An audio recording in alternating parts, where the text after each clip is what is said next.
mbuyomu aboni kalindo akhala kulankhula kuti mulandu wa Chilima uthetsedwa kapena kuti unathetsedwa chifukwa chakuti maumboni ena amalonza chala munthu wamkulu kumpanda ndelero iwo ndithu akubwerezanso mawu amene achakuti mulandu wa Chilima watha chifukwa chakuti maumboni ena amaloza munthu wamkulu kumpanda ndipo funa kusamuchititsa manyazi munthu wamkulu kumpanda anangogwirizana chifukwa choti andale ndi mizo amakumana pansi andalewo angogwirizana kuti yayi mulandu umenewo uthe kufuna kumusungira ulemu munthu wamkulu kumpanda ndiye nkhani imeneyi komanso akunenanso kuti chuma cha dziko lino la Malawi sichikuyenda bwino ndipo chafika poyipa ndi nkhani zimenezi komanso nkhani zina zowonjezera modio yawo lero pa May 23 2024 pano pa Nyasa Voice Box titikhala limodzi kuti timve kuti aboni kalindo alibweretsera zotani lero pa Nyasa Voice Box. Ine ngati president wa anthu osauka oyamba muno Malawi ndafuna kuti ndikuwuzeni inu Amalawi kunena kuti ine sindimapanga mantha ndipo ndizapitirira kuyima pa chilungamo ndipo ine sindimalankhulira chipani china chilichonse. Ine sine wa UDF, sine wa DPP, sine wa Ford, sine wa MCP, sine wa PP kapena wa UTM. Ai, ine ndimangoyimirira Malawi ndipo ndizayima pa chilungamo mopanda mantha mu dziko langa la democracy. Ndipo kaya wina afune asafune izi ndi zimene ine ndizipanga masiku onse ndipo ndizayima pa chilungamocho poganizira kunena kuti kuli anthu ambiri muno Malawi amene akuvutika. Uthenga wanga woyamba ndafuna ndipereke chenjezo ku chipani cha UTM makamaka kwa amene akumandilembera mameseji ondiopseza kumandiuza kunena kuti andipanga zinthu zoopsa. Ndafuna ndikuwuzeni kunena kuti inu si chipani choyamba muno Malawi kuzuzulidwa. Inu ngati mukufuna kuti musamazuzulidwe ndiye kuli bwino chipani chanucho muchithese. Komanso maybe you should be doing the needful. Osakhala kumapusisa Malawi kumazuzula chitidwe wa chipani cha MCP kuti ukuzunza Malawi chikhaliyeni cho mazulo wache mukazuzulana mukupita limodzi ndikumaka adya limodzi ku State House. Choncho kwa inu amene mukumanditumizira ma message makamaka inu a UTM akulu amene mukutumiza ma message omandiopseza ndafuna ndikuwuzeni kuti ine ndine Boni Kalindo the DC mwana woopsa kwambiri from Njeza village tiye Mabuka ndipo sinimagwedezeka. Ndafunanso ndikukumbuseni kunena kuti ngakhale kuti ndinakusira ni chipani chanucho koma muziwe kunena kuti history simungayifute, mbiri simungayifute. Ine ndi amene ndinayambisa UTM uyo ndipo ma t-shirt oyamba a Friends of Chilima ndinapanga ndine ndi ndalama zanga zonse zija ndinkapangira ndalama zanga ndi cholinga kuti tisinthe Malawi. Andi inuyo musazitenge ngati you are holier ndipo inuyo musayambe kunyada lero chifukwa sinu chipani choyamba kuzuzulidwa.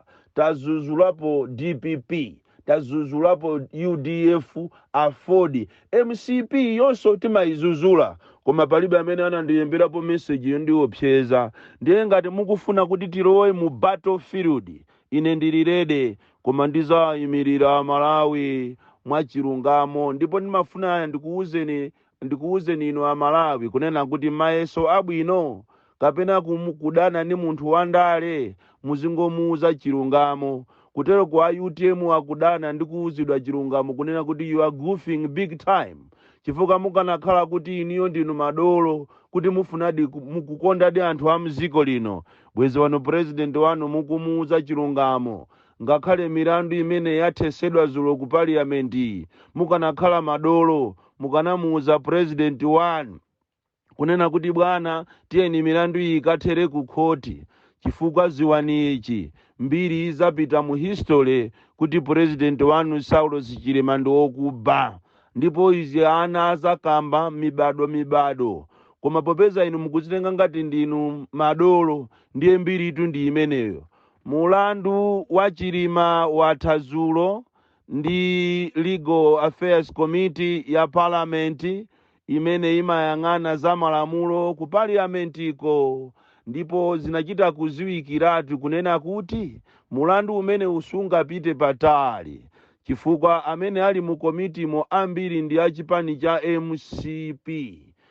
Muli anthu 10, 6 ndi a MCP, enawo ndi azipani zina.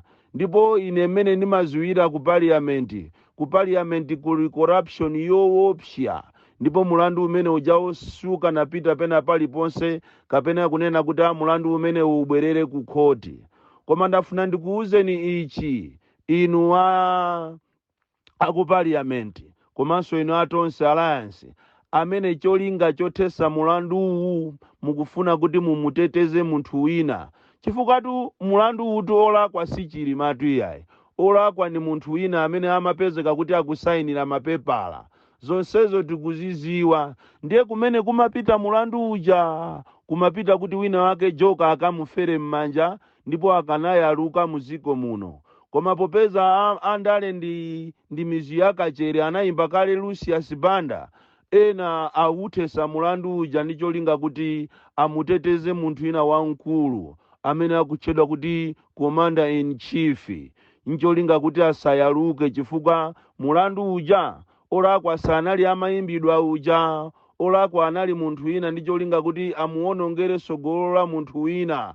Koma izi Mulungu sanalole, komano ofoira ndi munthu winayo, chifukwa akanakhala kuti nnali ine ndikanakana kuti mulandu wanga umonga mmene ndinanenera upitirire kumakhoti. Koma popeza andale ndi mizu yakachere, ndalama ndi satana, lero a UTM alolera kuti munthu wawo mulandu wacho ukathere ku parliament. Koma ndafuna ndikusimikizireni kunena kuti mulandu sumaola, ndipo siku lina muzandikumbukira mulandu umene uja uzayambanso chifukwa boma limakhonza kusintha. Izi zikuchitika mkatikati mwakusowa kwa ndalama muno Malawi, economy ya dziko mene yaonongekera, koma zikuoneka kuti inu andale mulibe chidwi chofuna kuachita bail out a Malawi. Tiyayamikire a Ford, a Enoch Chihana kunena kuti zimene analankhula kumponera kunena kuti boma linakatenga katapira ku Kenya, ku banki ina ya ku Kenya. Ine nditapanga kafukufuku kwa imbira anzanga aku Kenyako, zapezeka kuti ndizoona. Zimene ananena achihana zijasi inali kampeni ayi, kapena ndale ayi, khulupirirane a Malawi kunena kuti boma linakatengadi katapira. Ndipo tikamaona ma activist ena akamalankhula kunena kuti alimi akudya bwino, achakwera kuapasa ndalama zabwino, ziwani kuti zimene zija ndi nkhani yokuti angopezerapo makobiri kuti adye chakudya chawo cha lero. Koma chilungamo chenicheni ndichonena kuti alimi onse amene anagulisa fodya ndalama zawo kulibe, ndipo boma linakatenga katapira ku banki ina posindisana ndi fodya wawo, ndicholinga kunena kuti agule mafuta amene sopala kali panopa mafutawo akusowa.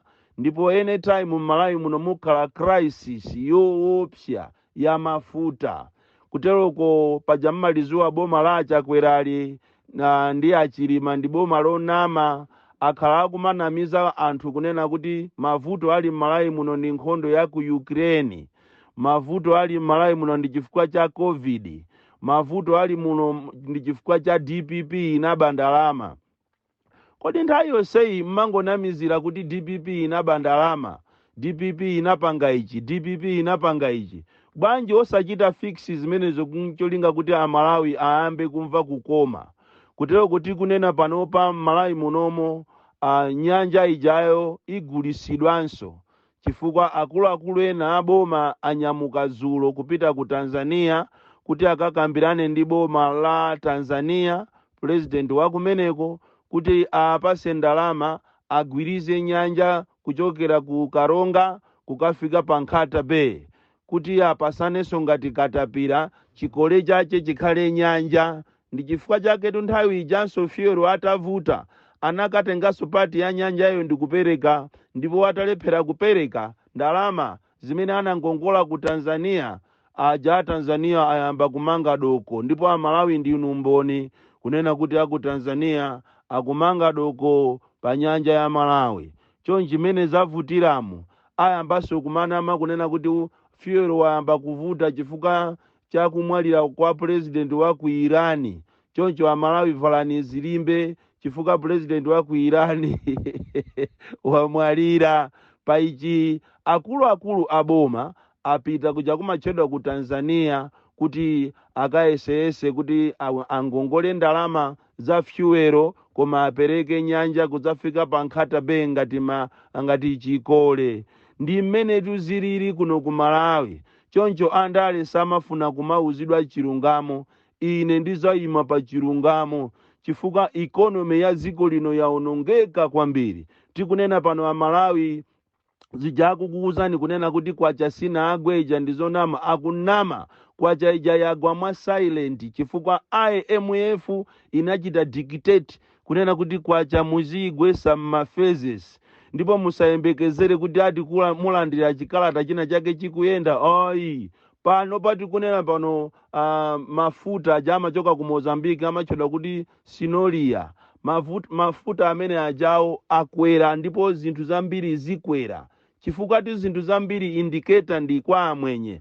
Mukaona amwenye atakweza zinthu muziwe kuti ziko tsopano lafika pena, muziwe kuti china chake chaonongekako kubomako. So ine ndimangoyima pa chilungamo ndipo ndizapitirira kuyima pa chilungamo. Boma ili palibepo china chilichonse chimene chilipo, palibe. Amalawi mukuyenera muvale zilimbe.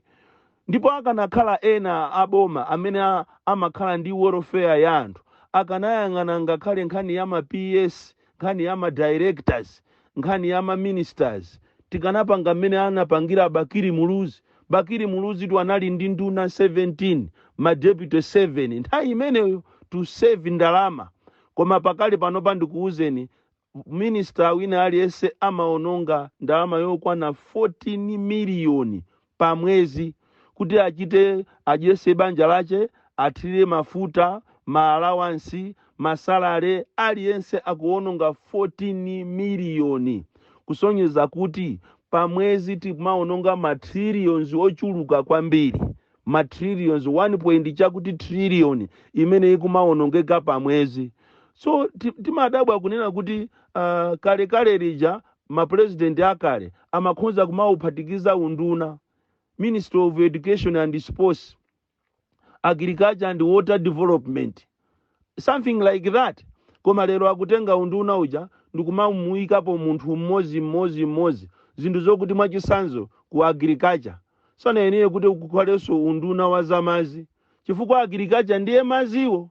Munthu sangapange za ulimi popanda mazi, koma akutenga unduna wa agriculture kuusiya paokha kumuyikapo munthu kuti azilandira ndalama. Ndikutengaso unduna wa zamazi ndikumuyikapo so munthu wina. Charakwe mungoziwiratu kunena kuti anthu awa sanabwere kuzalamula, anthu awa anabwera kuti azabe. Ndiye akuba ditu nkhaza zosiyana-siyana. Ndikupempheni inu maloya amene muli ndi mitima yabwino, komanso inu amene mmathandizira anthu osiyana-siyana, anthu ovutika.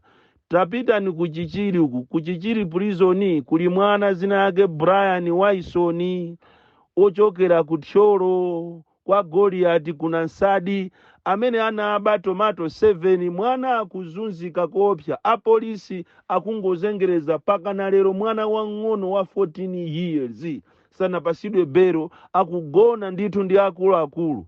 Inu maloya amene mwakhalamo kuthandizapo anthu, komanso inu anthu amawu a Mulungu ngati achina Bushiri, tatamangirani ku prison ku chichiri. Mwana akuvutika, mwana Brian Waisoni akuzunzika ndithu anaba tomato 7. Sitikuziwa kuti ni ndalama zingati. Mwina ife anthu osauka tikanapereka ndalamazo kwa inyake ya tomatoyo ndicholinga kuti mwanayo apulumusidwe. Mwana tikunena pano sakupita ku sukulu. Ndizoona Malawi wafika pamenepa. ndiye wina achazika ndilembera ine mameseji ondiopseza ndiyamba kukuulula ni mayina anu mukapitiriza this nonsense and akuti ati munali ni meeting yokambirana kuti mukufuna mundiyankhe ine neba nkhani sinali yako nkhani ndi ya chilungamo ine nizangoyima pa chilungamo chifukwa ine ndine mwana woopsa kwambiri ndikukumbuseni kuti ndale zazulo si zalero madynamics ya ndale anasintha chonje musazitenge ngati udolo munali nawo zana ndi udolonso umene ulili lero ndale zinasintha UTM Jacob Bon Calendar the DC mwana woopsa kwambiri.